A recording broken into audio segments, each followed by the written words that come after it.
Welcome to Shri Academy Kannada. So ಈ ಒಂದು ವಿಡಿಯೋದಲ್ಲಿ ನಮಗೆ ಹಿಂದಿನ ಪ್ರಶ್ನೆ ಪತ್ರಿಕೆ ಆಲ್ರೆಡಿ ಆಗಿರುತ್ತೆ, ಸಾಮಾನ್ಯ ಕನ್ನಡ ಪ್ರಶ್ನೆ ಪತ್ರಿಕೆ ಹಳೆ ಪತ್ರಿಕೆಯನ್ನು ನಾನು ನಿಮಗೆ ಯಾವೆಲ್ಲ ಕ್ವಶನ್ಸ್ ಕೇಳಿದ್ದಾರೆ ಹಳೆ ಪತ್ರಿಕೆಯಲ್ಲಿ ಅಂತ ನಾನು ನಿಮಗೆ ತೋರಿಸ್ಕೊಡ್ತೀನಿ ನೋಡಿ. ಹಾಗೆಯೇ 100 ಕ್ವಶನ್ಸ್ ಇದ್ದಾವೆ ಒಟ್ಟು. ಓಕೆ, ಮೊದಲನೇ ಕ್ವಶನ್ ನೋಡೋಣ. ಕೆಳಗಿನ ವಾಕ್ಯಗಳಲ್ಲಿ ಖಾಲಿ ಬಿಟ್ಟಿರುವ ಜಾಗವನ್ನು ತುಂಬಲು 4 ಉತ್ತರ ನೀಡಿದೆ, ಸೂಕ್ತವಾದದನ್ನು ಗುರುತಿಸಿ ಅಂತ ಕೊಟ್ಟಿದ್ದಾರೆ ನೋಡಿ. ಇಲ್ಲಿ ಖೇಚರು ಪದದ ಅರ್ಥ, ಇದು ಅವರೊಂದು ಉದಾಹರಣೆ ಎಕ್ಸಾಂಪಲ್ ಕೊಟ್ಟಿದ್ದಾರೆ. ಖೇಚರರು ಅಂತ ಅಂದರೆ ಯಾರು ಅಂತ. ಆಪ್ಷನ್ 1 ಪ್ರಾಣಿಗಳು, ಆಪ್ಷನ್ 2 ಮನುಷ್ಯರು, ಆಪ್ಷನ್ 3 ರಾಕ್ಷಸರು, ಆಪ್ಷನ್ 4 ಗಂಧರ್ವರು. ಇದರಲ್ಲಿ ಖೇಚರರು ಪದದ ಅರ್ಥ ಬಂದು ರಾಕ್ಷಸರು ಅಂತಕ್ಕಂಥ ಪದ ಬಂದಿದೆ. ಹಾಗಾಗಿ ಅವ್ರಿಗೂ ಈ ಥರ ಎಕ್ಸಾಂಪಲ್ ಅವ್ರು ನಿಮಗೆ ತೋರಿಸಿದ್ದಾರೆ. ಮೊದಲನೇ ಕ್ವಶನ್ ನೋಡಿ, ಅವನಿ ಪದದ ಅರ್ಥ ಏನು ಅಂತ ಕೇಳಿದರೆ ಆಪ್ಷನ್ ಕೊಟ್ಟಿದ್ದಾರೆ. ಅವನ, ಅವಳ, ಭೂಮಿ, ಪಟ್ಟಣ. ಇದಕ್ಕೆ ಉತ್ತರ ಬಂದು ಅವನಿ ಪದದ ಅರ್ಥ ಬಂದು ಭೂಮಿ ಅಂತ, ಸರಿನಾ? ಅರ್ತಿ ಪದದ ಅರ್ಥ ಆಪ್ಷನ್ 1 ಆರತಿ, ಆಪ್ಷನ್ 2 ಅತಿಥಿ, ಆಪ್ಷನ್ 3 ಸ್ನೇಹ, ಆಪ್ಷನ್ 4 ಪ್ರೀತಿ. ಅರ್ತಿ ಪದದ ಅರ್ಥ ಪ್ರೀತಿ. ಕ್ವಶನ್ ನಂಬರ್ 3, ನನ್ನಿ ಪದದ ಅರ್ಥ ಆಪ್ಷನ್ 1 ಅವನ, ಆಪ್ಷನ್ 2 ನನ್ನ, ಆಪ್ಷನ್ 3 ಸತ್ಯ, ಆಪ್ಷನ್ 4 ಸುಳ್ಳು. ನನ್ನಿ ಅಂತ ಅಂದರೆ ಸತ್ಯ, ಸಮಾನಾರ್ಥಕ ಪದಗಳದು. ಓಕೆ, ಕ್ವಶನ್ ನಂಬರ್ 4, ಅಂಗ್ರಿ ಪದದ ಅರ್ಥ ಬಂದು ಆಪ್ಷನ್ 1 ಪಾದ, ಆಪ್ಷನ್ 2 ಋಷಿ, ಆಪ್ಷನ್ 3 ಮುನಿ, ಆಪ್ಷನ್ 4 ಮುಖ. ಇದರಲ್ಲಿ ಅಂಗ್ರಿ ಪದದ ಅರ್ಥ ಬಂದು ಪಾದ, ನೆನಪಿಕೊಳ್ಳಿ, ಅಂಗ್ರಿ ಪಾದ. ಜೋಳವಾಳಿ ಪದದ ಅರ್ಥ ಮೊದಲನೇದು ಆಪ್ಷನ್ 1 ಜೋಳ ಕೊಡು, ಆಪ್ಷನ್ 2 ಅನ್ನದ ಋಣ, ಆಪ್ಷನ್ 3 ಜೋಳದ ಆಳು, ಆಪ್ಷನ್ 4 ಜೋಳದ ಬೆಳೆ. ಇದರಲ್ಲಿ ಸರಿಯಾದಿರ್ತಕ್ಕಂಥ ಅರ್ಥ ಬಂದು ಅನ್ನದ ಋಣ. ಜೋಳದ ವಾಳಿ ಅಂತ ಅಂದರೆ ಅನ್ನದ ಋಣ. ಓಕೆನಾ? ಇದರಲ್ಲಿ ನೋಡಿ, ನೆಕ್ಸ್ಟು ಯಾವ ರೀತಿ ಕ್ವಶನ್ಸ್ ಕೇಳಿದ್ದಾರೆ. ಕೆಳಗೆ ಕೊಟ್ಟಿರೋ 4 ಪದಗಳಲ್ಲಿ ಸಮಾನವಾದ ಅಂಶ ಇರೋ 3 ಪದಗಳಿದ್ದಾವೆ.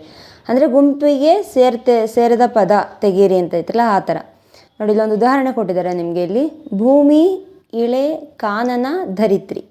ಇದರಲ್ಲಿ ಯಾವುದನ್ನು ರಿಮೂವ್ ಮಾಡಬೇಕು ಗುರುತಿಸ್ಬೇಕು ಅಂದರೆ ನೋಡಿ, ಭೂಮಿ ಅಂದರೂ ಒಂದೇ ಅರ್ಥ ಬರುತ್ತೆ, ಭೂಮಿ, ಇಳೆ, ಧರಿತ್ರಿ ಈ 3 ಭೂಮಿಯನ್ನು ಸೂಚಿಸುತ್ತೆ. ಕಾನನ ಅನ್ನೋದು ಕಾಡನ್ನು ಸೂಚಿಸುತ್ತೆ. ಹಾಗಾಗಿ ಇದರಲ್ಲಿ ಕಾಡು ಆಪ್ಷನ್ 3 ಕಾನನನ್ನು ಗುರುತಾಗ್ತದೆ. ಹಾಗೆ ರೈಟ್ ಆನ್ಸರ್ ಕಾನನ ಆಗುತ್ತೆ. ಇಲ್ಲಿ ಕ್ವಶನ್ ನಂಬರ್ 6 ನೋಡಿ, ಸುಧಾಕರ, ಶಿವ, ಗಿರಿಜೇಶ್, ಗೌರೀಶ. ಇದರಲ್ಲಿ ಸರಿಯಾದಕ್ಕಂಥದ್ದು ನೋಡಿ, ಶಿವ ಅಂತ ಅಂದರು, ಗಿರಿಜೇಶ್ ಅಂದರು ಶಿವನೇ, ಗೌರೀಶ ಅಂದರು ಶಿವನೇ. ಸೊ ಸರಿಯಾದ ಉತ್ತರ ಬಂದು ಸುಧಾಕರ. ಓಕೆನಾ? ನೋಡಿ, ಕಣ್ಣು ಕ್ವಶನ್ ನಂಬರ್ 7, ಕಣ್ಣು, ನೇತ್ರ, ಅಯನ, ಅಕ್ಷಿ. ಕಣ್ಣು, ನೇತ್ರ, ಅಕ್ಷಿ ಈ 3 ಕಣ್ಣ ಸೂಚಿಸುತ್ತೆ. ಅಯನ ಈಸ್ ದ ರೈಟ್ ಆನ್ಸರ್. ಓಕೆನಾ? ಓಕೆ, ಕ್ವಶನ್ ನಂಬರ್ 8, ತರಳ, ಹುಡುಗಿ, ಬಾಲಕಿ, ಕಿಶೋರಿ. ಈ 3 ಹುಡುಗಿಯನ್ನು ಗರ್ಲ್ ಸೂಚಿಸುತ್ತೆ. ಹಾಗಾಗಿ ಇಲ್ಲಿ ತರಳ ಅನ್ನೋದನ್ನ ನಾವು ಚೂಸ್ ಮಾಡಬೇಕಾಗುತ್ತೆ. ಅದು right answer. Question number 9, option 1 ಪಾದ, ಆಪ್ಷನ್ 2 ಚರಣ, ಆಪ್ಷನ್ 3 ಅಡಿ, ಆಪ್ಷನ್ 4 ಕೆಳಗೆ. ನೋಡಿ, ಪಾದ, ಚರಣ, ಅಡಿ ಇವೆಲ್ಲ ಕಾಲು ಕೆಳಗಡೆ, ಕಾಲು ಪಾದ ಅಂತ ಹೇಳ್ತೀವಿ. ಕೆಳಗೆ ಅಂತ ಅಂದರೆ ಇಲ್ಲಿ ಆನ್ಸರ್ ಇದಕ್ಕೆ ಕೆಳಗೆ ಅನ್ನೋದು ಗುಂಪಿಗೆ ಸೇರದೇ ಇರತಕ್ಕಂಥ ಪದ. ಕ್ವಶನ್ ನಂಬರ್ 10, ಆನೆ, ಗಜ, ಹಸ್ತ, ಕರಿ. ಇದರಲ್ಲಿ ಸರಿಯಾಗಿರ್ತಕ್ಕಂಥ ಆನ್ಸರ್ ಬಂದು ಹಸ್ತ ಆಗುತ್ತೆ. ಏಕೆಂದರೆ ಆನೆ, ಗಜ, ಕರಿ 3ಕ್ಕೂ ಆನೆಗೆ ಹೆಸರುಗಳು, ಆನೆ ಹೆಸರುಗಳು. ಗಜ ಅಂದರು ಆನೆ, ಕರಿ ಅಂದರು ಆನೆ. ಓಕೆನಾ? ಹಸ್ತ ಅಂದರೆ ಕೈ ಆಗುತ್ತೆ. ಹಾಗಾಗಿ ಅದನ್ನು ನೀವು ರೈಟ್ ಆನ್ಸರ್ ಆಗುತ್ತೆ. ಹಸ್ತ ಅನ್ನೋದು ರೈಟ್ ಆನ್ಸರ್. ನೆಕ್ಸ್ಟ್, ಕೆಳಗೆ ಕೊಟ್ಟಿರೋ 4 ಪದಗಳೇ 1 ಮಾತ್ರ ಅಚ್ಚ ಕನ್ನಡದ ಪದ ಇದೆ. ಉಳಿದ 3 ಪದಗಳು ಅನ್ಯ ಭಾಷಾ ಪದಗಳು. ಸೊ ಕನ್ನಡ ಪದ ನೀವು ಗುರುತಿಸ್ಬೇಕಿಲ್ಲಿ ನೋಡಿ. ಇದರಲ್ಲಿ ಒಂದು ಎಕ್ಸಾಂಪಲ್ ಕೊಟ್ಟಿದ್ದಾರೆ ಅವರು. ಕಾಗದ, ಚುನಾವಣೆ, ಆಕಳು, ಅಸಲಿ. ಇದರಲ್ಲಿ ಯಾವುದು ಅಚ್ಚ ಕನ್ನಡದ ಪದ? ಕಾಗದ, ಚುನಾವಣೆ, ಅಸಲಿ ಈ 3 ಬೇರೆ ಭಾಷೆ, ಅನ್ಯ ಭಾಷಾ ಪದಗಳು. ಇದರಲ್ಲಿ ಆಕಳು ಒಂದು ನಮ್ಮ ಕನ್ನಡ ಭಾಷೆ, ಅಚ್ಚ ಕನ್ನಡ ಪದ. ಓಕೆನಾ? ಅದಕ್ಕಾಗಿ ಆಪ್ಷನ್ ನೋಡಿ ಕೊಟ್ಟಿದ್ದಾರೆ. ಆಕಳು ಎಂಬುದು ಅಚ್ಚ ಕನ್ನಡದ ಪದ. ಅವು ಮೂರನ್ನು ಗುರುತಿಸ್ಬೇಕು. ಅದೇ ರೀತಿಯಲ್ಲಿ 11 ಕ್ವಶನ್ ನಂಬರ್ 11 ನೋಡಿ. ಆಪ್ಷನ್ 1 ಮನೆ, ಆಪ್ಷನ್ 2 ಗ್ರಾಮ, ಆಪ್ಷನ್ 3 ರೈತ, ಆಪ್ಷನ್ 4 ಜಮೀನು. ಇದರಲ್ಲಿ ಅಚ್ಚ ಕನ್ನಡ ಪದ ಯಾವುದು ಅಂತಂದರೆ ಮನೆ. ಅಚ್ಚ ಕನ್ನಡ ಪದ ಮನೆ. ನಿಮಗೇನಾದರೂ ಗ್ರಾಮ ಅಂತ ಏನಾದರೂ ಅನಿಸಿದ್ರೆ ಸರಿ ಕಮೆಂಟ್ ಮಾಡಿ. ಇದು ಆಪ್ಷನ್ 1 ಮನೆಯೇ, ಅದು ಸಂಸ್ಕೃತ ಅನಿಸುತ್ತೆ ಗ್ರಾಮ. ಓಕೆ, ಇದೊಂದು ಕ್ವಶನ್ ನಂಬರ್ 11 ಒಂದು ನನಗೆ ಡೌಟ್ ಇದೆ, ಮನೆ ಅಂತ ಆನ್ಸರ್. ಓಕೆ, ಕ್ವಶನ್ ನಂಬರ್ 12 ರಸ್ತೆ, ಸಾಬೂನು, ಗದ್ದೆ, ಆಟ. ನೋಡಿ ಇಲ್ಲಿ ಇದರಲ್ಲಿ ಸರಿಯಾದ ಉತ್ತರ ಬಂದು ಗದ್ದೆ ಆಗುತ್ತೆ, ಅಚ್ಚ ಕನ್ನಡದ ಪದ. ಈ ಸಾಬೂನು, ರಸ್ತೆ ಅನ್ನೋದು ಯಾವ ಒಂದು ಭಾಷೆಯಿಂದ ಬಂದಿದ್ದಾವೆ ಅನ್ನೋದನ್ನ ನೀವು ಕಮೆಂಟ್ ಸೆಕ್ಷನಲ್ಲಿ ತಿಳಿಸಿ. ಯಾಕಂದರೆ ಸುಮಾರು ಸಲ ಇದು ಕೇಳಿದ್ದಾರೆ. ಕಾನೂನು ಕ್ವಶನ್ ನಂಬರ್ 13 ಕಾನೂನು, ನೇಸರು, ತಕರಾರು, ಸಿನಿಮಾ. ಇದರಲ್ಲಿ ಕನ್ನಡದಾಗ ಅಚ್ಚ ಕನ್ನಡ ಪದ ಬಂದು ನೇಸರ. ನೇಸರ ಅಂದರೆ ಸೂರ್ಯ. ಕ್ವಶನ್ ನಂಬರ್ 14 ಅಡಚಣೆ, ದಿನಾಂಕ, ಮೇಜು, ಕಮ್ಮಗ. ಇದು ಯಾವುದು ಅಚ್ಚ ಕನ್ನಡದ ಪದ ಅಂತಂದರೆ ಕಮ್ಮಗ. ಹಾಗೆಯೇ ಇಲ್ಲಿ ನೋಡಿ, ಇದನ್ನು ಸುಮಾರು ಬಾರಿ ಕೇಳಿದ್ದಾರೆ. ಮೇಜು ಯಾವ ಒಂದು ಭಾಷೆಯಿಂದ ಬಂದಿದೆ ಅಂತ ಅದು ನೀವು ತಿಳಿಸ್ಕೊಡಿ, ಯಾವ ಒಂದು ಭಾಷೆಯಿಂದ ಬಂದಿದೆ ಅಂತ ಕಮೆಂಟ್ ಸೆಕ್ಷನ್ ಕಮೆಂಟ್ ಮಾಡಿ. ಹಾಗೆಯೇ ಕನ್ನಡದ ನುಡಿಗಟ್ಟುಗಳನ್ನು ಅವುಗಳ ಮುಂದೆ 4 ಪರ್ಯಾಯ ರೂಪಗಳನ್ನು ನೀಡಿದೆ. ನುಡಿಗಟ್ಟಿನ ಅರ್ಥವನ್ನು ವಿವರಿಸುವ ರೂಪವನ್ನು ಆಯ್ಕೆ ಮಾಡಿ. ಇದೊಂದು ಎಕ್ಸಾಂಪಲ್ ಕೊಟ್ಟಿದ್ದಾರೆ. ನುಡಿಗಟ್ಟು ಬೆವರು ಸುರಿಸು ಅಂತಂದರೆ ಏನು ಅಂತ ಕೇಳಿದ್ದಾರೆ. ನುಡಿಗಟ್ಟಿನ ಅರ್ಥ ಮೊದಲನೇದು ಆಪ್ಷನ್ 1 ಬಿಸಿಲಲ್ಲಿ ನಿಲ್ಲು, ಆಪ್ಷನ್ 2 ಬಿಸಿಲು ಹೆಚ್ಚು, 3ನೇದು ಕಷ್ಟಪಡು, 4ನೇದು ಉಪ್ಪು ನೀರು. ಸೊ ಬೆವರು ಸುರಿಸು ಅಂದರೆ ಕಷ್ಟಪಡು ಅಂತ ಅರ್ಥವನ್ನು ನೀಡುತ್ತೆ. ನೋಡಿ ಇದು ಕೊಟ್ಟಿದ್ದಾರೆ, ಕಷ್ಟಪಡು ಸರಿಯಾದ ಅರ್ಥ. ಓಕೆ, ಕ್ವಶನ್ ನಂಬರ್ 15 ಅಂಗೈ ನೆಲ್ಲಿಕಾಯಿ, ಅದರ ಒಂದು ಅರ್ಥ ಹೇಳಬೇಕು. ಆಪ್ಷನ್ 1 ಹತ್ತಿರದಲ್ಲೇ ಇರುವುದು, ಆಪ್ಷನ್ 2 ಕೈಯಲ್ಲೇ ನೆಲ್ಲಿಕಾಯಿ, ಆಪ್ಷನ್ 3 ಚೆನ್ನಾಗಿ ತಿಳಿದಿರು, 4 ಅಗಲವಾದ ಕಾಯಿ. ನೋಡಿ ಇದು ಚೆನ್ನಾಗಿ ತಿಳಿದಿರು ಅನ್ನೋ ಒಂದು ಉತ್ತರ ರೈಟ್ ಆನ್ಸರ್ ಆಗುತ್ತೆ. ಅಂಗೈ ನೆಲ್ಲಿಕಾಯಿ ಅಂದರೆ ನಿಮಗೆ ಗೊತ್ತಿರೋದು ನೆನೆ, ಬಟ್ ನೀವು ಅಲ್ಲಿ ಬೇರೆ ಇನ್ಯಾವುದಕ್ಕೋ ಹುಡುಕ್ತಾ ಇರ್ತೀರ, ಆ ಒಂದು ಅರ್ಥನ ಕೊಡುತ್ತೆ ನಿಮಗೆ ಗೊತ್ತಿರ್ತಕ್ಕಂಥದ್ದು. ಕನ್ನಡಿಯೊಳಗಣ ಗಂಟು. ಕನ್ನಡಿಯೊಳಗಣ ಗಂಟು ಅಂತಂದರೆ ಆಪ್ಷನ್ 1 ಕೊಟ್ಟಿದ್ದಾರೆ ಅಲಭ್ಯವಾದುದು, ಆಪ್ಷನ್ 2 ಪ್ರತಿಬಿಂಬ, ಆಪ್ಷನ್ 3 ಕಾಣುವ ಗಂಟು, ಆಪ್ಷನ್ 4 ಬೆಲೆ ಬಾಳುವುದು. ಇದಕ್ಕೆ ಉತ್ತರ ಬಂದು ಕನ್ನಡಿಯೊಳಗಣ ಗಂಟು ಅಂದರೆ ಅಲಭ್ಯವಾದುದು, ಅಂದರೆ ಸಿಗದೇ ಇರ್ತಕ್ಕಂಥದ್ದು, ಅದನ್ನ ಕನ್ನಡಿಯೊಳಗಣ ಗಂಟು ಅಂತ ಒಂದು ನುಡಿಗಟ್ಟು. ಎತ್ತಿದವರ ಕೈಗೂಸು. ಆಪ್ಷನ್ 1 ಮಗುವನ್ನು ಎತ್ತುವುದು, ಆಪ್ಷನ್ 2 ಹೆತ್ತವರ ಮಗು, ಆಪ್ಷನ್ 3 ಅವರದೇ ಕೂಸು, ಆಪ್ಷನ್ 4 ಸ್ವಂತ ಬುದ್ಧಿ ಇಲ್ಲದವ. ಸೊ ಇದಕ್ಕೆ ಅರ್ಥ ಬಂದು ಸ್ವಂತ ಬುದ್ಧಿ ಇಲ್ಲದವ. ಯಾಕೆ ಎತ್ತಿದವರ ಕೈಗೂಸು ಅಂತಂದರೆ ಪ್ರತಿಯೊಂದಕ್ಕೂ ಅವ್ರ ತಂದೆ ತಾಯಿಗಳನ್ನೇ ಡಿಪೆಂಡ್ ಆಗ್ತಾ ಇರ್ತಾರೆ. ತನ್ನ ಸ್ವಂತ ಆಲೋಚನೆಯನ್ನು ಮಾಡ್ತಾರೆ, ಪ್ರತಿಯೊಂದನ್ನು ತಂದೆ ತಾಯಿ ಮೇಲೆ ಡಿಪೆಂಡ್ ಆಗಿರ್ತಾರೆ. ಅವರ ಒಂದು ಕೈ ಏನಕ್ಕೂ ಆಗಲಿ ಅವರ ಒಂದು ಕೈಗೊಂಬೆ ಥರ ಇರ್ತಾರೆ ಅನ್ನೋದನ್ನ ಸೂಚಿಸುತ್ತೆ. ಓಕೆನಾ. ನಖಶಿಖ ಅಂತ ಈ ಒಂದು ಪದದ ಅರ್ಥ ಏನು ಅಂದರೆ ನೋಡಿ, ಆಪ್ಷನ್ ಕೊಟ್ಟಿದ್ರೆ ಉಗುರಷ್ಟು, ಸಂಪೂರ್ಣ, ಎಳ್ಳಷ್ಟು, ಶಿರಸ್ಸಿನಷ್ಟು. ನಖಶಿಖ ಅಂತ ಅಂದರೆ ಸಂಪೂರ್ಣ ಅರ್ಥ ಬರುತ್ತೆ. ನೋಡಿ ಕೆಳಗೆ ಕೊಟ್ಟಿರೋ ಪದಗಳೇ ವಿರುದ್ಧಾರ್ಥಕ ಪದಗಳು ಗುರುತಿಸಿ. ಈಗ ವಿರುದ್ಧಾರ್ಥಕ ಪದಗಳನ್ನ ಚೂಸ್ ಮಾಡಬೇಕಾಗತ್ತೆ. ನೋಡಿ ಉದಾಹರಣೆ ಸುಶ್ರಾವ್ಯ ಅಂತ ಕೊಟ್ಟಿದ್ದಾರೆ. ಆಪ್ಷನ್ 1 ಸುಮಧುರ, ಆಪ್ಷನ್ 2 ಕೆಟ್ಟದಾದ, ಆಪ್ಷನ್ 3 ಕರ್ಕಶ, ಆಪ್ಷನ್ 4 ಆಲಿಸು. ಇದರಲ್ಲಿ ಸುಶ್ರಾವ್ಯ ಅನ್ನೋದ ಒಂದು ವಿರುದ್ಧಾರ್ಥಕ ಪದ ಬಂದು ಕರ್ಕಶ ಅಂತ ಆಗುತ್ತೆ. ಸುಶ್ರಾವ್ಯ ಸುಮಧುರವಾದ ಒಂದು ಹಾಡು ಅನ್ನೋ ಥರ ಅಂದ್ಕೊಳ್ಳಿ. ಸುಶ್ರಾವ್ಯ ಅಂದರೆ ಇಂಪಾಗಿ ಆಡ್ತಕ್ಕಂಥದ್ದು, ಒಳ್ಳೆ ರಾಗದಿಂದ. ಅದರ ಆಪೋಸಿಟ್ ಬಂದು ಕರ್ಕಶ ಶಬ್ದ. ಅದರ ಆಪೋಸಿಟ್ ಕೆಟ್ಟದಾಗಿ ಸೌಂಡ್ ಮಾಡ್ತಕ್ಕಂಥ ಶಬ್ದಕ್ಕೆ ನಾವು ಕರ್ಕಶ ಅಂತ ಹೇಳ್ತೀವಿ. ಹಾಗೆಯೇ ಇಲ್ಲಿ ನೋಡಿ ಕ್ವಶನ್ ನಂಬರ್ 19 ಊರ್ಧ್ವಮುಖ. ಆಪ್ಷನ್ 1 ಊರ್ಧ್ವಮುಖದ ವಿರುದ್ಧ ಪದ ಯಾವ್ಯಾವ ಅಂತ ಇದರಲ್ಲಿ ಗುರುತಿಸಬೇಕು. ಮೊದಲನೇದು ಆಪ್ಷನ್ 1 ನೇರವಾದ ಮುಖ, ಅರಳಿದ ಮುಖ, ಅಧೋಮುಖ, ಊದಿಕೊಂಡ ಮುಖ. ಇದರಲ್ಲಿ ಊರ್ಧ್ವಮುಖದ ವಿರುದ್ಧ ಪದ ಬಂದು ಅಧೋಮುಖ. ಅಧೋಮುಖ is the right answer. Question number 20 ಸಮಷ್ಟಿ. ಆಪ್ಷನ್ 1 ಸಮೂಹ, ಆಪ್ಷನ್ 2 ವ್ಯಷ್ಟಿ, ಆಪ್ಷನ್ 3 ಗುಂಪು, ಆಪ್ಷನ್ 4 ಪೂರ್ಣ. ಇದರಲ್ಲಿ ಸರಿಯಾದ ಅರ್ಥ ಬಂದು ವ್ಯಷ್ಟಿ. ಸಮಷ್ಟಿ ಅಪೋಸಿಟ್ ವರ್ಡ್ ವ್ಯಷ್ಟಿ. ಪ್ರಾಚೀನ ಈ ಪದ ವಿರುದ್ಧಾರ್ಥಕ ಪದದಲ್ಲಿ ಆಪ್ಷನ್ ನೋಡೋಣ. ಮೊದಲನೇದು ಅವಾರ್ಚೀನ, ಅರ್ವಾಚೀನ, ಆಪ್ಷನ್ 2 ಪುರಾತನ, ಆಪ್ಷನ್ 3 ನಿರಂಜನ, ಆಪ್ಷನ್ 4 ಹಳೆಯ. ಪ್ರಾಚೀನ ಅಂತ ಕೊಟ್ಟಿದ್ದಾರೆ. ಪ್ರಾಚೀನ ಪದದ ವಿರುದ್ಧಾರ್ಥಕ ಪದ ಅರ್ವಾಚೀನ. ಇಲ್ಲಿ ಪ್ರಾಚೀನ ಪದದ ಇನ್ನೊಂದು ಸಮಾನಾರ್ಥಕ ಪದ ಅಂತ ಅಂದರೆ ಪುರಾತನ ಅಥವಾ ಹಳೆಯ ಅಂತ ಬರುತ್ತೆ. ಸರಿನಾ? ನೆನಪಿಟ್ಕೊಂಡಿರಿ. ವಿರುದ್ಧಾರ್ಥಕ ಪದ ಬಂದು ಅರ್ವಾಚೀನ ಇಸ್ ದ ರೈಟ್ ಆನ್ಸರ್. ಉದ್ದ ಆಪ್ಷನ್ 1 ಕುಳ್ಳ, ಮೋಟ, ಅಗಲ, ಎತ್ತರ. ಇದರಲ್ಲಿ ನೋಡಿ ಉದ್ದ, ಅಗಲ ಇದು ಗೊತ್ತಿರುತ್ತೆ ಆಲ್ಮೋಸ್ಟ್ ಆಲ್ ಜನಕ್ಕೆ. ಓಕೆ, ಉದ್ದ, ಅಗಲ ವಿರುದ್ಧಾರ್ಥಕ ಪದಗಳು. ಆದರ ಆಪ್ಷನ್ ಬಂದು ಆಪ್ಷನ್ 1 ಅನಾದರ, ಆಪ್ಷನ್ 2 ಉದ್ಧಾರ, ಆಪ್ಷನ್ 3 ಉದರ, ಆಪ್ಷನ್ 4 ಉರಗ. ಇದರಲ್ಲಿ ಸರಿಯಾದ ಆನ್ಸರ್ ಬಂದು ಅನಾದರ. ಆದರ, ಅನಾದರ ವಿರುದ್ಧಾರ್ಥಕ ಪದಗಳು. ಸರಿನಾ? Okay, next question number 24. ಪಂಡಿತ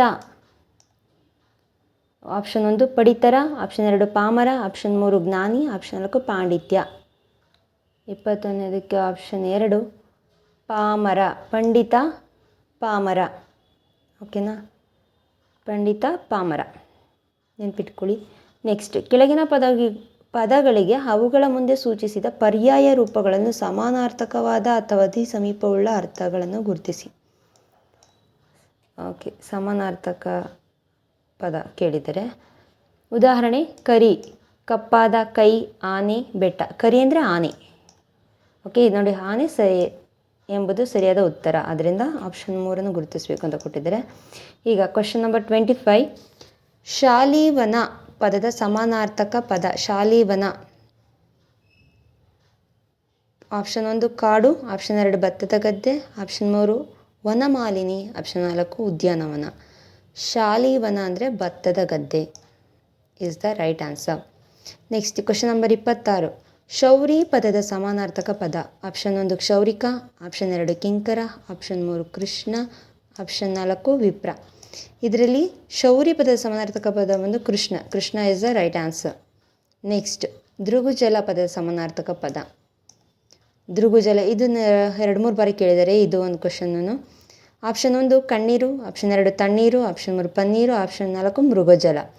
ಇದರಲ್ಲಿ ದೃಗುಜಲ ಪದದ ಅರ್ಥ ಬಂದು ಕಣ್ಣೀರು is the right answer. Question number 28 ನೋಡೋಣ. ಶುಕ ಪದದ ಸಮಾನಾರ್ಥಕ ಪದ. ಶುಕ ಅಂತ ಅಂದರೆ ಆಪ್ಷನ್ 1 ಶುಭ, ಆಪ್ಷನ್ 2 ನಾಯಿ, ಆಪ್ಷನ್ 3 ಶೋಣ, ಆಪ್ಷನ್ 4 ಗಿಳಿ. ಶುಕ ಪದದ ಅರ್ಥ ಬಂದು ಗಿಳಿ ಅಂತ ಆಗುತ್ತೆ. ಶುಕ, ಗಿಳಿ. ಅಗಡು ಪದದ ಸಮಾನಾರ್ಥಕ ಪದ. ಆಪ್ಷನ್ 1 ಹಡಗು, ಆಪ್ಷನ್ 2 ಗುಪ್ತ, ಆಪ್ಷನ್ 3 ಶೌರ್ಯ, ಆಪ್ಷನ್ 4 ಸೊಗಡು. ಅಗಡು ಪದದ ಸಮಾನಾರ್ಥಕ ಪದ ಬಂದು ಶೌರ್ಯ. ಸರಿನಾ? ಶೌರ್ಯ ಇಸ್ ದ ರೈಟ್ ಆನ್ಸರ್. ಹಾಗೆಯೇ ಕೆಳಗಿನ ಪದಗಳನ್ನು ಬಿಡಿಸಿ ಬರೆಯಿರಿ ಅಂತ ಕೊಟ್ಟಿದ್ದಾರೆ. ಏಕೈಕ ಪದ ಬಿಡಿಸಿ ಬರೆದರೆ ಏಕೈಕ. ಏಕ ಪ್ಲಸ್ ಏಕ ಇಸ್ ದ ರೈಟ್ ಆನ್ಸರ್. ಮೊದಲನೇದೇ ರೈಟ್ ಆನ್ಸರ್. ಓಕೆ,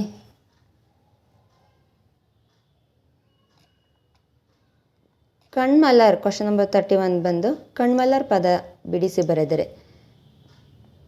ಕಣ್ಮಲರ್, ಕಣ್ಣು ಪ್ಲಸ್ ಮಲರ್, ಕಣ್ ಪ್ಲಸ್ ಮಲರ್, ಕಣ್ಣು ಪ್ಲಸ್ ಅಲರ್, ಕಣ್ಣು ಪ್ಲಸ್ ಅರಳು. ಕಣ್ ಪ್ಲಸ್ ಮಲರ್. ಆಪ್ಷನ್ 2 ಸರಿಯಾದ ಉತ್ತರ. ಕಣ್ ಪ್ಲಸ್ ಮಲರ್. ಲೋಕಾಧಿಪತಿ ಪದ ಬಿಡಿಸಿ ಬರೆದರೆ. ಲೋಕಾಧಿಪತಿ, ಲೋಕ ಪ್ಲಸ್ ಅಧಿಪತಿ, ಲೋಕಾಧಿಪತಿ ಇದೆ ರೈಟ್ ಆನ್ಸರ್. ಇದೇನು ನೆಕ್ಸ್ಟು ಬಿಡಿಸಿ ಬರೀರಿ ಕೇಳ್ತಾರೆ. ಹಾಗೆ ಇನ್ನೊಂದು ಇದ್ರ ಬಗ್ಗೆ ಸಂಧಿ, ಇದು ಯಾವ ಸಂಧಿ ಅಂತಂದು ತಿಳಿಸ್ಕೊಡಿ. ಕ್ವಶನ್ ನಂಬರ್ 32 ನೀವು ಕಮೆಂಟ್ ಸೆಕ್ಷನಲ್ಲಿ ಯಾವುದು ಒಂದು ಸಂಧಿಗೆ ಸೇರುತ್ತೆ ಇದು ಅನ್ನೋದನ್ನು ತಿಳಿಸ್ಕೊಡಿ. ಓಕೆನಾ? ಲೋಕಾಧಿಪತಿ ಸಂಧಿ ಬಗ್ಗೆನೇ ಕೇಳ್ತಾರೆ. ಮಹೋನ್ನತಿ, ಮಹಾ ಪ್ಲಸ್ ಉನ್ನತಿ, ಮಹೋನ್ನತಿ. ನೋಡಿ ಅಲ್ಲಿ ಆಪ್ಷನ್ ಕೊಟ್ಟಿದ್ದಾರೆ. ಆಪ್ಷನ್ 1 ಮಹಾ ಉನ್ನತಿ ಅಂತ ಕೊಟ್ಟಿದ್ದಾರೆ, ಇದೆಲ್ಲ. ಆಪ್ಷನ್ 2 ಮಹಾ ಪ್ಲಸ್ ಉನ್ನತಿ ಅಲ್ಲ. ಆಪ್ಷನ್ 3 ಮಹಾ ಪ್ಲಸ್ ಉನ್ನತಿ, ಮಹೋನ್ನತಿ. Option 3 right answer. ಆಪ್ಷನ್ 4 ನೋಡೋಣ ಒಂದ್ಸರಿ. ಮಹಾ ಪ್ಲಸ್ ಎನ್ನತಿ ಕೊಟ್ಟಿದ್ದಾರೆ. ಓಕೆ, ಇದು ಆಗೋದೇ ಇಲ್ಲ. ಆಪ್ಷನ್ 3 ಮಹಾ ಪ್ಲಸ್ ಉನ್ನತಿ. ಇದು ಯಾವ ಇವು ಕ್ವಶನ್ ನಂಬರ್ 32 ಮತ್ತು ಕ್ವಶನ್ ನಂಬರ್ 33. ನೀವು ಕಮೆಂಟ್ ಸೆಕ್ಷನಲ್ಲಿ ತಿಳಿಸಿ, ಓಕೆನಾ, ಯಾವ ಒಂದು ಸಂಧಿಗೆ ಬರ್ತವೆ ಇವು 32, 33 ಅನ್ನೋದನ್ನ, ಓಕೆನಾ. ಸೋಮಾಮೃತ ಪದ ಬಿಡಿಸಿ ಬರೆದೆ. ಸೋಮ ಪ್ಲಸ್ ಅಮೃತ, ಸೋಮಾಮೃತ ಇಸ್ ದ ರೈಟ್ ಆನ್ಸರ್. ಹಾಸ್ಯಾಸ್ಪದ ಬಿಡಿಸಿ ಬರೆದರೆ ಹಾಸ್ಯ ಪ್ಲಸ್ ಆಸ್ಪದ. ಇದನ್ನು ಆಪ್ಷನ್ ಏನು ನೋಡೋ ಅಂಥ ಅವಶ್ಯಕತೆ ಇರೋದಿಲ್ಲ, ಬಿಡಿಸಿ ಬರೆಯಿರಿ ಇದರಲ್ಲಿ ನಿಮಗೆ. ಯಾಕಂದರೆ ಕರೆಕ್ಟಾಗಿ ಒಂದು ಗೊತ್ತಿದ್ರೆ ಅದು ಫಸ್ಟ್ ನಿಮಗೆ ವರ್ಡ್ ನೆನಪಾಯ್ತ ತಕ್ಷಣ ಅದು ಯಾವ ರೀತಿ ಬಿಡಿಸ್ಬೇಕು ಅನ್ನೋದು ನಿಮ್ಮ ಮೈಂಡಿಗೆ ಬಂದುಬಿಡಬೇಕು. ಓಕೆ, ಒಂದ್ಸಲ ಆಪ್ಷನ್ ನೋಡೋಣ. ಹಾಸ್ಯ ಪ್ಲಸ್ ಆಸ್ಪದ ಅಂತ ಕೊಟ್ಟಿದ್ದಾರೆ, ಇದಾಗಲ್ಲ. ಹಾಸ್ಯ ಪ್ಲಸ್ ಆಪದ ಇಲ್ಲ. ಆಪ್ಷನ್ 4 ನೋಡೋಣ. ಹಾಸ್ಯ ಪ್ಲಸ್ ಆಸ್ಪದ, ದೀರ್ಘ ಆಯಿತು ನೋಡಿ. ಇದು question number option 3 is the right answer. ಹಾಸ್ಯ ಪ್ಲಸ್ ಆಸ್ಪದ, ಹಾಸ್ಯಾಸ್ಪದ. Okay, question next. ಮುಂದೆ ಕೊಡಲಾದ 4 ರೂಪಗಳಲ್ಲಿ ಸರಿಯಾದದನ್ನು ಗುರುತಿಸಿ.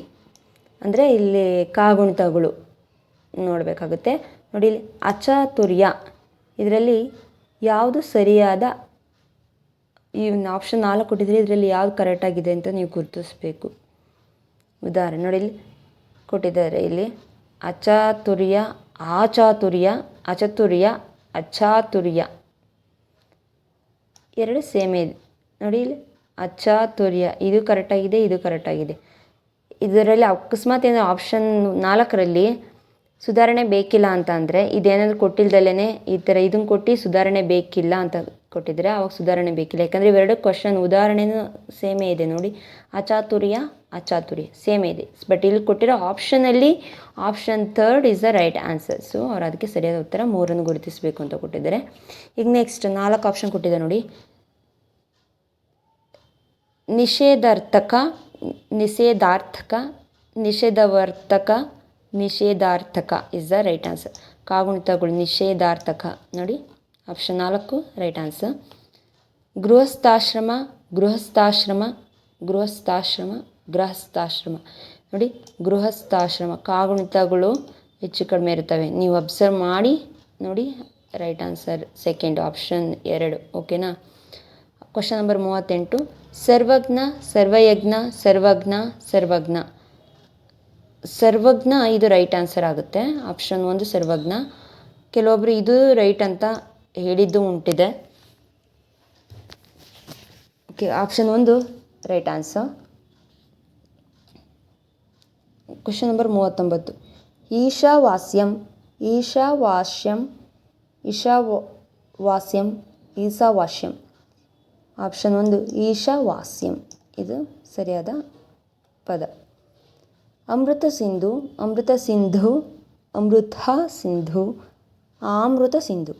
ಸೊ ಅಮೃತ ಸಿಂಧು ಇದು right answer. Question option 2. Okay, question number 41. ಕರ್ಮಣಿ ಪ್ರಯೋಗ, ಕರ್ಮಣಿ ಪ್ರಯೋಗ, ಕರಿಮಣಿ ಪ್ರಯೋಗ, ಕರ್ಮಣಿ ಪ್ರಯೋಗ. ಕರ್ಮಣಿ ಪ್ರಯೋಗ ಸಕರ್ಮಕ, ಅಕರ್ಮಕ ಅವೆಲ್ಲ ಬರ್ತಾ ಇದ್ರಲ್ಲಿ. ಓಕೆ, ಕರ್ಮಣಿ ಪ್ರಯೋಗ is the right answer. Option 1 ಕರೆಕ್ಟಾಗಿದೆ ಕಾಗುಣಿತಗಳಲ್ಲಿ. ಹಾಗೆ ನೆಕ್ಸ್ಟ್ ಕ್ವಶನ್ ಬಂದು, ಕೆಳಗಿನ ವಾಕ್ಯಗಳಲ್ಲಿ ಗೆರೆ ಎಳೆಯಲಾದ ಪದಗಳಲ್ಲಿ ದೋಷವಿದ್ದರೆ ಅದನ್ನು ಸರಿಪಡಿಸಲು ಮುಂದೆ ಪರ್ಯಾಯ 4 ರೂಪಗಳಲ್ಲಿ ಸೂಕ್ತವಾದನ್ನು ಗುರುತಿಸಿ. ದೋಷವಿಲ್ಲದಿದ್ದರೆ ಸುಧಾರಣೆ ಬೇಕಿಲ್ಲ ಅಂತ ಗುರುತಿಸಿ, ಓಕೆನಾ. ಈಗ ಉದಾಹರಣೆ, ಮಕ್ಕಳು ಸಂಗೀತವನ್ನು ಸುಶ್ರಾವ್ಯವಾಗಿ ಆಡಿದರು ಅಂತ ಕೊಟ್ಟಿದೆ. ಇದು ಆಡಿದರು ಅಲ್ಲ, ಹಾಡಿದರು, ಇದು ರೈಟ್ ಆನ್ಸರ್. ಮೊದಲನೇದು. ಈಗ ಅದೇ ಥರ ಆ ಎಕ್ಸಾಂಪಲ್ ಕೊಟ್ಟಿದ್ದಾರೆ. ಈಗ ನೆಕ್ಸ್ಟ್ ಕ್ವಶನ್ ನೋಡಿ. Question number 42. ರಂ ಶ್ರೀ ಮುಗಳಿ, ರಂ ಶ್ರೀ ಮುಗಳಿ ಕನ್ನಡ ಸಾಹಿತ್ಯ ಚರಿತ ಗ್ರಂಥ ಬರೆದಿದ್ದಾರೆ. ಕನ್ನಡ ಸಾಹಿತ್ಯ ಚರಿತ್ರೆ ಇದು. ರಂ ಶ್ರೀ ಮುಗಳಿ ಕನ್ನಡ ಸಾಹಿತ್ಯ ಚರಿತ್ರೆ ಇದು. ಕನ್ನಡ ಸಾಹಿತ್ಯ ಚರಿತ್ರ, ಕನ್ನಡ ಸಾಹಿತ್ಯ ಚರಿತೆ, ಕನ್ನಡ ಸಾಹಿತ್ಯ ಚರಿತ್ರೆ ಸುಧಾರಣೆ ಬೇಕಿಲ್ಲ. ಕನ್ನಡ ಸಾಹಿತ್ಯ ಚರಿತ್ರೆ ಇದು ಸರಿಯಾದ ಉತ್ತರ. ಆಪ್ಷನ್ 3 ಕನ್ನಡ ಸಾಹಿತ್ಯ ಚರಿತ್ರೆ. Question number 43. ಕನ್ನಡ ಸಾಹಿತ್ಯ ಸಮ್ಮೇಳನ ಶೀಘ್ರದಲ್ಲಿ ನಡೆಯಲಿದೆ. ಇದು ಸಮ್ಮೇಳನ ಅಂತ ಇದೆ, ಸಮ್ಮೇಳನ ಆಗುತ್ತೆ. ಆಪ್ಷನ್ 1 ಸಮ್ಮೇಳನ ಅದು ರೈಟ್ ಆನ್ಸರ್. ಸಮ್ಮೇಳನ, ಸಮ್ಮೇಳನ ಸುಧಾರಣೆ ಬೇಕಿಲ್ಲ ಅಂದ್ಕೊಟ್ಟಿದ್ದಾರೆ. ಆಪ್ಷನ್ 1 ಸಮ್ಮೇಳನ. Okay, question number 44. ನಾಡಿನಲ್ಲಿ ಅವಿಭಕ್ತ ಕುಟುಂಬಗಳು ಉಳಿಯಬೇಕು. ಆಪ್ಷನ್ 1 ವಿಭಕ್ತ, ಆಪ್ಷನ್ 2 ಅವಿಭಕ್ತ, ಆಪ್ಷನ್ 3 ಅವಿಭಕ್ತ, ಸುಧಾರಣೆ ಬೇಕಿಲ್ಲ. ಆಪ್ಷನ್ 4. ಓಕೆ, ಇದರ ಸರಿಯಾದ ಉತ್ತರ ಬಂದು ಅವಿಭಕ್ತ ಕುಟುಂಬಗಳು ಉಳಿಯಬೇಕು. ಅವಿಭಕ್ತ, ಆಪ್ಷನ್ 3 ಅವಿಭಕ್ತ. ವಿಜಯನಗರ ಸಾಮ್ರಾಜ್ಯ ವೈಭವದಿಂದ ಮೆರೆಯಿತು ಅಂತ ಕೊಟ್ಟಿದ್ದಾರೆ. ನೋಡಿ ಇಲ್ಲಿ ಗೆರೆ ಎಳೆದಿರ್ತಕ್ಕಂಥ ಪದ ಸಾಮ್ರಾಜ್ಯ, ಸಾಮ್ರಾಜ್ಯ, ಸಾಮ್ರಾಟ, ಸಾಮ್ರಾಜ್ಯ, ಸುಧಾರಣೆ ಬೇಕಿಲ್ಲ ಅಂತ ಕೊಟ್ಟಿದ್ದಾರೆ. ರೈಟ್ ಆನ್ಸರ್ ಬಂದು ಸಾಮ್ರಾಜ್ಯ. ಆಪ್ಷನ್ 3 ಸಾಮ್ರಾಜ್ಯ ಇಸ್ ದ ಕರೆಕ್ಟ್ ಆನ್ಸರ್. ಇದಕ್ಕೆ ವಿಜಯನಗರ ಸಾಮ್ರಾಜ್ಯ ವೈಭವದಿಂದ ಮೆರೆಯಿತು ಅಂತ. Okay, question number 46. ನಿಮ್ಮ ಆತ್ಮೀಯರ ಹುಟ್ಟುಹಬ್ಬಕ್ಕೆ ಶುಭಾಶಯ ಕೋರಬೇಕು. ಓಕೆನಾ. ಆಪ್ಷನ್ 1 ಶುಭಾಶಯ, ಆಪ್ಷನ್ 2 ಶುಭಾಶಯ, ಆಪ್ಷನ್ 3 ಶುಭಾಶಯ. ಭಾಗ ಗೊತ್ತಿಲ್ಲ, ಇಲ್ಲಿ ಸುಧಾರಣೆ ಬೇಕಿಲ್ಲ. ನೋಡಿ ಇಲ್ಲಿ ಸುಮಾರು ಜನ ಆಪ್ಷನ್ 2 ಅಂತ ಅಂದ್ಕೊಂಡಿರ್ತಾರೆ. ಶುಭಾಶಯ ಇದು ರಾಂಗ್ ಆನ್ಸರ್. ಇದೇ ಶುಭಾಶಯ, ಈ ಶುಭಾಶಯನೇ ಕರೆಕ್ಟ್. ಇದಕ್ಕೆ ಸುಧಾರಣೆ ಬೇಕಿಲ್ಲ. ಸುಮಾರು ಜನ ಇದು ರಾಂಗ್ ಆನ್ಸರ್ ಶುಭಾಶಯ ಅಂತ ಮಾಡಿದ್ರು. ಈವನ್ ನಾನು ಕೂಡ ಶುಭಾಶಯ ಆಪ್ಷನ್ 2ನೇ ಮಾರ್ಕ್ ಮಾಡಿದೆ. ಆಮೇಲೆ ಕೀ ಆನ್ಸರ್ ಬಿಟ್ಟಾಗ ಗೊತ್ತಾಯಿತು. ಸೊ ಹಾಗಾಗಿ ಸುಧಾರಣೆ ಬೇಕಿಲ್ಲ ಇಸ್ ದ ರೈಟ್ ಆನ್ಸರ್. ನೆನ್ಪಿಟ್ಕೊಳ್ಳಿ, ಇದನ್ನು ಕೇಳಿದ್ದಾರೆ ಸುಮಾರು ಸರಿ ಅದನ್ನು. Next question. ಕೆಳಗಿನ ವಾಕ್ಯಗಳಲ್ಲಿ ಪ್ರಶ್ನೆ ಸಂಖ್ಯೆ ಅಂತ ಏನೋ ಕೊಟ್ಟಿದ್ದಾರೆ. ಕೆಳಗಿನ ವಾಕ್ಯಗಳಲ್ಲಿ 47ರಿಂದ 51ರವರೆಗೂ 1, 2, 3 ಎಂಬ ಗೆರೆ ಎಳೆದ ಭಾಗಗಳಿವೆ. ಈ ಯಾವುದೇ ಭಾಗದಲ್ಲಿ ವ್ಯಾಕರಣ, ಕಾಗುಣಿತ ಅಥವಾ ಚಿಹ್ನೆಗೆ ಸಂಬಂಧಿಸಿದ ದೋಷವಿದ್ದರೆ ಆ ಭಾಗವನ್ನು ಗುರುತಿಸಿ, ದೋಷವಿಲ್ಲದರೆ ತಪ್ಪಿಲ್ಲ ಎಂಬ ಆಯ್ಕೆನ ಭಾಗವನ್ನು ಗುರುತಿಸಿ ಅಂತ ಕೊಟ್ಟಿದ್ದಾರೆ. ಓಕೆ, ಈಗ ಉತ್ತರ ನೋಡೋಣ. ಉದಾಹರಣೆ ಈ ಜೀವ ಸೃಷ್ಟಿಗೆ ಪ್ರಕೃತಿ ಕಾರಣವಾದಂತೆ ಜೀವನಾಶಕ್ಕೂ ಪ್ರಕೃತಿ ಕಾರಣವಾಗುತ್ತದೆ. ನೋಡಿ ಇಲ್ಲಿ ಇದು ನಂಬರ್ಸ್ ಕೊಟ್ಟಿದ್ದಾರೆ. ಇದರಲ್ಲಿ ಯಾವುದೊಂದು ತಪ್ಪಿದೆಯಾ ಅಂತ ಒಂದ್ಸಲ ನೋಡಿ. ಜೀವ ಸೃಷ್ಟಿಗೆ ಪ್ರಕೃತಿ ಕಾರಣವಾದಂತೆ ಜೀವನಾಶಕ್ಕೂ ಕಾರಣವಾಗುತ್ತದೆ. ಪ್ರಕೃತಿಯಲ್ಲಿ ರಿಪೀಟ್ ಆಗೋ ಅವಶ್ಯಕತೆ ಇಲ್ಲ. ನೋಡಿ, ಭಾಗಗಳಲ್ಲಿ ಪುನರಾವರ್ತನೆಯಾಗಿರೋ ಪ್ರಕೃತಿ ಪದ ತಪ್ಪು, ಅದರಿಂದ ತಪ್ಪೆಂದು ಭಾವಿಸಿ ಗುರುತಿಸಬಹುದು ಎಂದು ಕೂಡ. ಇದು ಅವಶ್ಯಕತೆ ಏನು ಇರಲಿಲ್ಲ ಅಂತ ಕೊಟ್ಟಿದ್ದಾರೆ. ಇದು ರೈಟ್ ಆನ್ಸರ್ ಅಂತ. Next question number 47. ಸಮಗ್ರ ದೇಶದ ಗುಣಮಟ್ಟ ಉತ್ತಮ ಶಿಕ್ಷಣದಲ್ಲಿದೆ. ಸಮಗ್ರ ದೇಶದ ಗುಣಮಟ್ಟ ಉತ್ತಮ ಶಿಕ್ಷಣದಲ್ಲಿದೆ. ಇದರಲ್ಲಿ ಇವೆಲ್ಲ ಕರೆಕ್ಟಾಗಿದ್ದಾವೆ. ಅದು ಯಾವುದೇ ರೀತಿಯಿಂದ ಕಾಗುಣಿತಗಳು ತಪ್ಪಿಲ್ಲ, ಹಾಗಾಗಿ ಇದು ತಪ್ಪಿಲ್ಲ ಅಂತ ಆಗುತ್ತೆ. Next question number 48. ಸಕಾರಾತ್ಮಕ ಸದ್ಗುಣಗಳನ್ನು ವಿದ್ಯಾರ್ಥಿಗಳು ರೂಢಿಸಿಕೊಳ್ಳಬೇಕು. ಇದರಲ್ಲಿ ನೋಡಿ, ಸಕಾರಾತ್ಮಕ ಸದ್ಗುಣಗಳನ್ನು ವಿದ್ಯಾರ್ಥಿಗಳು, ಇಲ್ಲಿ ರಾಂಗ್ ಇದೆ. ವಿದ್ಯಾರ್ಥಿಗಳು ದೊಡ್ಡ ಇದು ದಾವತ್ ಇರಬಾರ್ದಿತ್ತು, ದೊಡ್ಡ ಬರಬೇಕಿತ್ತು. ಸೊ ಆಪ್ಷನ್ 2 ರಾಂಗ್, ಅದು ಚೂಸ್ ಮಾಡಬೇಕಾಗುತ್ತೆ. ಬರಗಾಲದಿಂದಾಗಿ ಜಲಾಶಯಗಳು ಖಾಲಿ ಆಗಿವೆ. ಸರಿನಾ? ಬರಗಾಲದಿಂದಾಗಿ ಜಲಾಶಯಗಳು ಖಾಲಿ ಆಗಿವೆ. ಸರಿ ನೋಡಿ, ಕರೆಕ್ಟಾಗಿದೆ. ಸೊ ತಪ್ಪಿಲ್ಲ. Option 4 is the right answer, ತಪ್ಪಿಲ್ಲ ಅಂತ. Question number 50. ಲಾಕ್ಡೌನ್ನಿಂದಾಗಿ ದೇಶ ಆರ್ಥಿಕವಾಗಿ ಸಂಕಷ್ಟದಲ್ಲಿದೆ. ನೋಡಿ ಇಲ್ಲಿ ಲಾಕ್ಡೌನ್ನಿಂದಾಗಿ ದೇಶ ಆರ್ಥಿಕವಾಗಿ, ಇದು ರಾಂಗ್ ಇದೆ. ಸೊ ಆಪ್ಷನ್ 2 ನೀವು ಚೂಸ್ ಮಾಡಬೇಕು. ಭ್ರಷ್ಟಾಚಾರ ಅಭಿವೃದ್ಧಿಗೆ ಹಿನ್ನಡೆಯಾಗಿದೆ. ಇದರಲ್ಲಿ ನೋಡಿ, ಭ್ರಷ್ಟಾಚಾರ ದೊಡ್ಡ ಬರಬೇಕಿತ್ತು, ಅದು ರೈಟ್ ಆನ್ಸರ್. ಇದು ಸೊ ಇದು ರಾಂಗ್, ಇದು ಚೂಸ್ ಮಾಡಬೇಕು ನೀವು. Option 1. Okay, question number 51 option 1. Next questions ಬಗ್ಗೆ ನಾನು ಪಾರ್ಟ್ 2 ಮಾಡ್ತೀನಿ, ಅದರಲ್ಲಿ ತಿಳಿಸ್ಕೊಡ್ತೀನಿ. ಓಕೆನಾ? ಈ ಒಂದು ವಿಡಿಯೋ ಇಷ್ಟ ಆದರೆ ದಯವಿಟ್ಟು ಆದಷ್ಟು ಜನಕ್ಕೆ ಶೇರ್ ಮಾಡಿ, ಲೈಕ್ ಮಾಡಿ, ಸಬ್ಸ್ಕ್ರೈಬ್ ಮಾಡಿ. Thank you and all the best for the exam VAOಗೆ.